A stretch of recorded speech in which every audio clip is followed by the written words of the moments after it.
Hello friends, मैं रचना Amarnath happy literature channel में आपका स्वागत करती हूँ.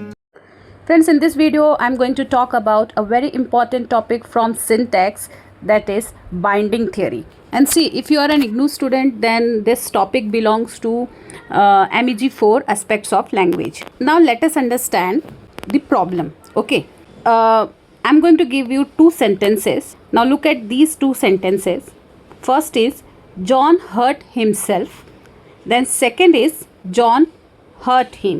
I'm sure you must be knowing the difference.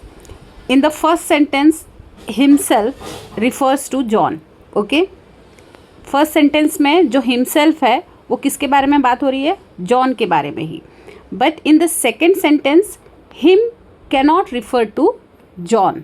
ठीक है, जो सेकेंड सेंटेंस है जॉन हर्ट हिम, तो यहाँ पे जो हिम है वो जॉन को रिफ़र नहीं कर रहा है बल्कि किसी और को रिफ़र कर रहा है. So the question is why does himself refers to John but him cannot. ठीक है, यहाँ पर क्वेश्चन क्या है कि हिमसेल्फ जो है वो जॉन को रिफ़र कर रहा है लेकिन हिम जो है वो जॉन को रिफ़र नहीं कर रहा है. तो ऐसा क्यों है? तो इसी का एक्सप्लेनेशन है बाइंडिंग थियोरी में. Okay, so binding theory tells us how words in the sentence get their meaning और रेफरेंस. तो बाइंडिंग थियोरी क्या है? हमको ये बताता है कि जो वर्ड्स हैं वो अपने सेंटेंस में कैसे मीनिंग पाता है, कैसे रेफरेंसेस पाता है.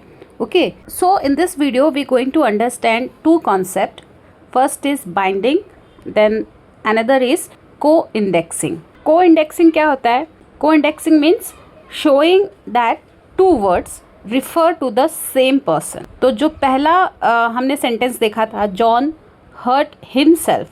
Okay, so that is co-indexing because here two words John and himself. John और himself ये दो words हैं, एक ही इंसान को रिफ़र कर रहा है. वो कौन है? जॉन.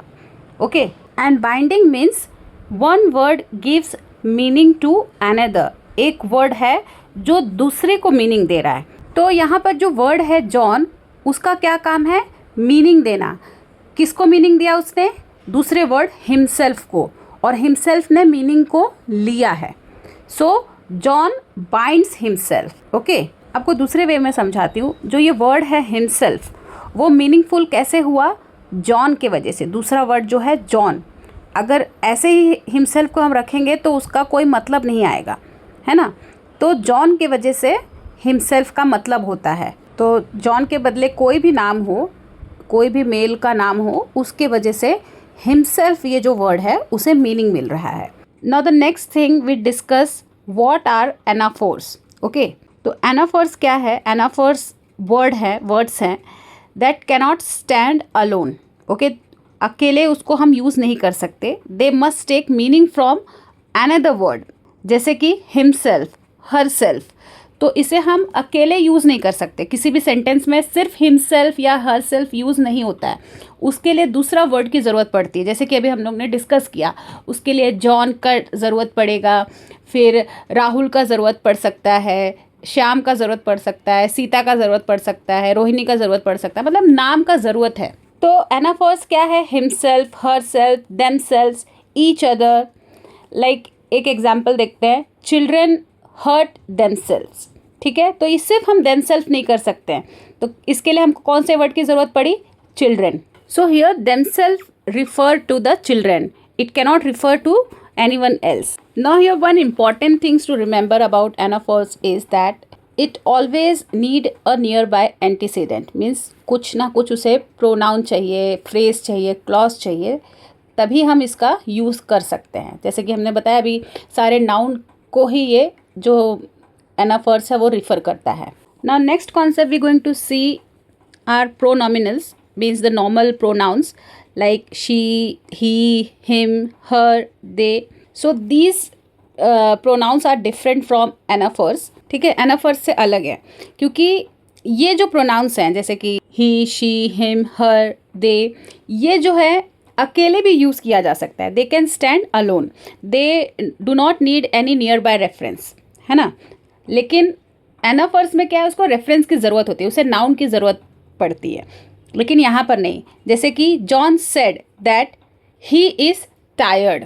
सो यहाँ पे ही किसी फ्रेंड के बारे में बात हो रहा होगा या फिर किसी भी सेकंड पर्सन के बारे में बात हो रहा है, तो जॉन ने उसके बारे में बात किया है, तो यहाँ पे उसके बिना नाम लिए भी यहाँ पर ही का यूज़ हो पा रहा है, प्रोनाउन का यूज़ हो पा रहा है, लेकिन एनाफर का यूज़ जो है बिना नाउन के नहीं हो सकता।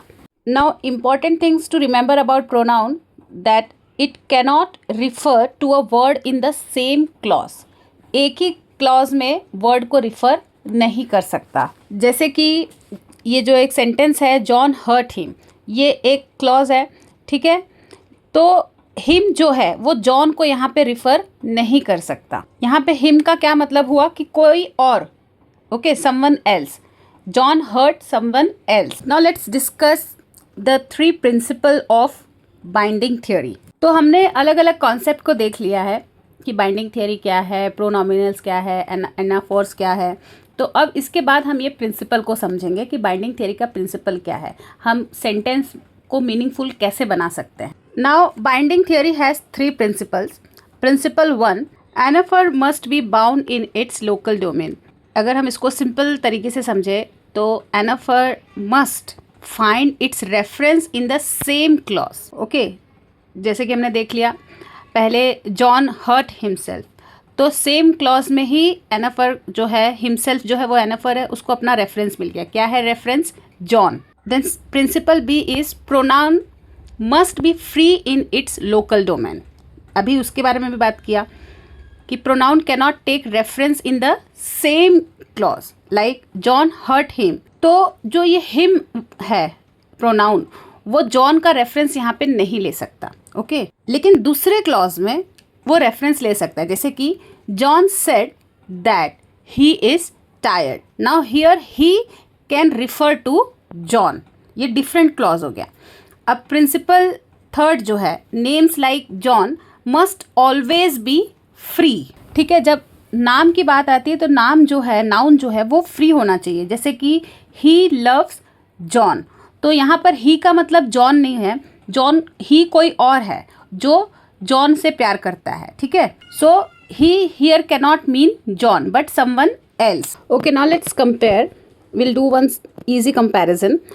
जॉन हर्ट हिमसेल्फ, तो ये क्या है? हिमसेल्फ यहाँ पर John, okay, himself is referring John, so this is anaphor. Now John hurt him, so him cannot refer to John, so here him is pronoun and him refer to someone else. Now just remember, in short, anaphor looks inside means the same clause, whereas pronoun looks outside means different clause. So friends, that's all in this theory. Now let's conclude this answer. So binding theory explains how words get their meaning. Words जो है, जो sentence में हम use करते हैं, उसका meaning कैसे मिलता है। So anaphor needs a nearby reference means the same clause. Then pronouns avoid nearby reference, it uses different clause.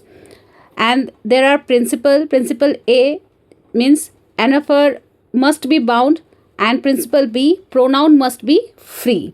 So this help us understand sentence meaning clearly. तो friends, आपको यहाँ पे 2 example मिल सकते हैं जो मतलब मैंने आपको एक्सप्लेन किया है, और नोट्स में मैंने डिफरेंट एग्जाम्पल दिया है ताकि आप और अच्छे से समझ सकें। तो इस वीडियो में बस इतना ही। अगर आपको ये वीडियो अच्छा लगा है तो प्लीज़ इसे लाइक करना ना भूलें, चैनल को भी सब्सक्राइब कर लीजिए, अपने फ्रेंड्स के साथ इसे शेयर करिए, कमेंट करिए। तो मिलते हैं मेरे नेक्स्ट वीडियो में एक नए टॉपिक के साथ। तब तक के लिए आप अपना ध्यान रखिए। बाय।